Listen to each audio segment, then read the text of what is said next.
Okay, I am waiting for Home Goods to open. I am an early shopper. I'm crossing my fingers that they're gonna have sort of that live edge wood tray or shallow bowl for my moss fern wall art project. I want to make some pretty art for the walls in the rental cottages, and I like the idea of adding some kind of natural element like wood or plants.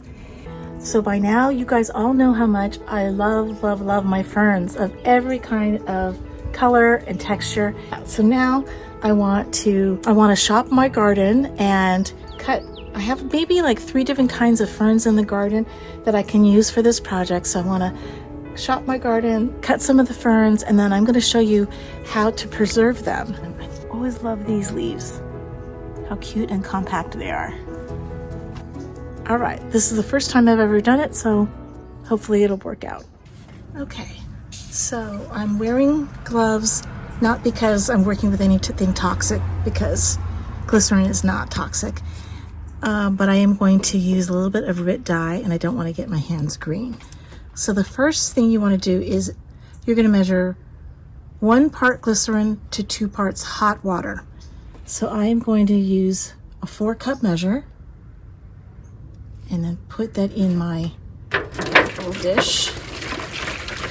And it's almost boiling, Then the next thing I want to do is I want to measure, since that was 4 cups, I'm going to measure 2 cups of the glycerin. 2nd cup of glycerin, which is pretty much the whole bottle. I'm just going to mix everything. Okay, that looks pretty mixed. Now, to this I'm going to add a little bit of RIT dye, and it's just going to be a green color. And let's just say, just so you guys can see, let me start with maybe just a capful. Maybe this is an open secret in the world of moss and ferns, but all preserved moss and preserved ferns that you find in the craft stores are all dyed. I don't know what kind of dyes they use, vegetable dyes, fabric dyes, but they are dyed to have that beautiful, brilliant color. That being said, I did my research, chose a fabric dye to go with, but I chose one that was too dark. I was afraid that it would make my ferns look too artificial, so it kind of went dark, but I really should have gone brighter. So note to self, if you're going to do this at home, go for a brighter color, or better yet, give yourself some time to do a proper color swatch.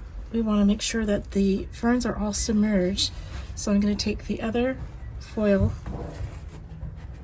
and we're going to just press down. Okay, so let's just put something heavy here. Any more weights on, so you just want to make sure that none of the ferns are going to float back up. We have our ferns that are soaking in the glycerin hot water bath. We're going to keep them untouched for 24 hours. And I've weighted down the mixture with rocks and some clay pots. I think I might have put too much liquid in there because it's right at the top, but I think we're going to be okay. We're going to transfer all of the ferns that have been dying overnight. We're going to transfer them quickly on a paper towel, and then we will dry them flat in between some books. Let's see what we got here.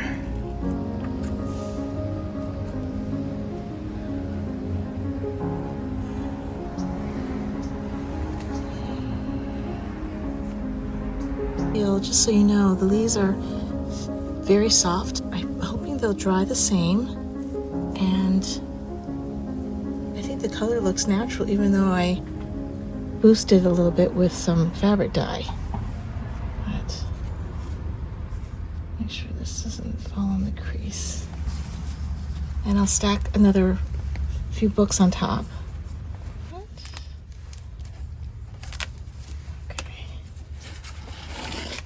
Ideally, I wanted an oval tray, sort of a live edge wood tray, so it kind of looked organic, but I couldn't find one in the time frame that I was looking and in the budget that I had. So I settled on this, I think this is a 17-inch wood tray, and as you can see, it was a really good price. And the only thing is that they only had Lazy Susan, so I have to find a way to get rid of the Lazy Susan mechanism, but I don't think it's going to be that difficult. After I remove this, I want to install a D-ring on the back to hold it.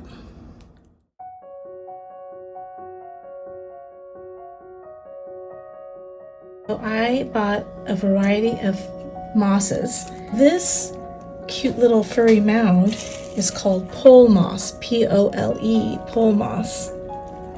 So when I bought it on Amazon, this is how it came. And there are 2 layers of moss inside. This is preserved reindeer moss. I bought some sheet moss, and I think I'm going to use that as my base. I want to kind of create different mounds here and there, so I might overlap a few things. The first layer is sheet moss. So I'm kind of thinking of in a forest, the sheet moss would sort of be covering the rocks. That's cool. That's nice to have, you know, little curves. I marked with some chalk over here just to remind me that this is my top. This is where that D-ring is, where it's going to hang. So just to keep that in mind. I know it's going to be an organic shape, so there's really no top or bottom to this. Because I want to see the wood frame, I'm just going to trim along here. So that'll be tucked into the trim of the frame. And then I'll trim here. And don't worry if it's not perfect, because we'll be adding things in.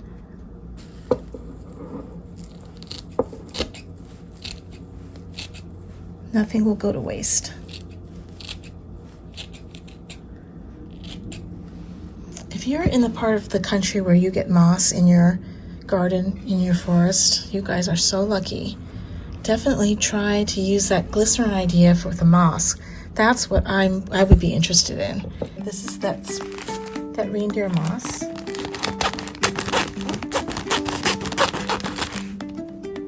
I found my moss at the craft store at Michael's and also online at Amazon.com.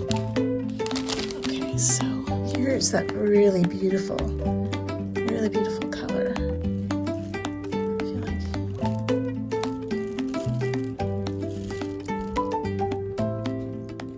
I love this sheet moss, so maybe I can make a little bit more, this curve a little softer.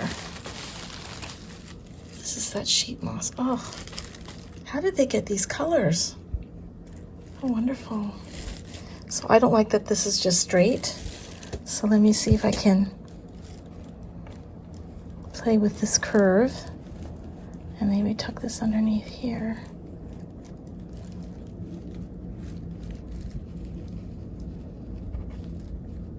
Okay, so I'm gonna start gluing this bottom layer and then I'll work on the top. I'm going to use my trusty glue gun. It has seen better days, but it's just my favorite glue gun. So I'm going to reverse engineer this sheet moss action because I've got some layers going. And what I've read online, if I keep the moss art frame away from direct sunlight and a heater, I think I'll be able to, I think we can make this last for, I don't know, 5 or 7 years or so. Why not? I'm gonna let it fall. So here is another piece of sheet moss that I'm gonna layer over here because I want this to be a little bit higher. And if you're on a budget, because moss can get expensive, you can also pre-build your layers with cardboard or with foam board underneath and then build your moss on top of that. Okay, so I'm going to tuck this on top of here. I'll kind of tuck it underneath here. Now I'm going to try to glue on, this is the reindeer moss. It's a little bit more delicate, so I don't want to press it down too far. Let it just touch.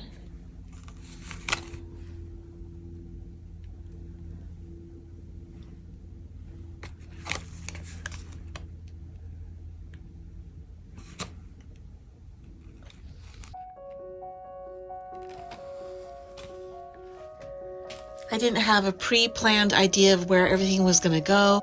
I just took a free-form approach to it, and it made me feel really relaxed. I wanted to find a way to incorporate my preserved ferns, and I thought I would just kind of sprinkle them at the top. Again, I wasn't really happy that they became so dark, but the next time I do this, I'll know better. Remember how I started off with that 17-inch round large wood platter? Well, take a look at it now.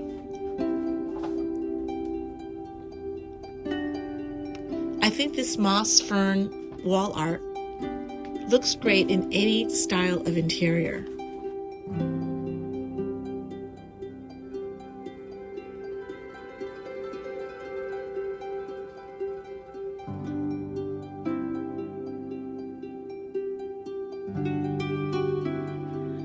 Well, that's it for Nutshell Living. Thank you so much for hanging out with me, and maybe this project will inspire something in your own space.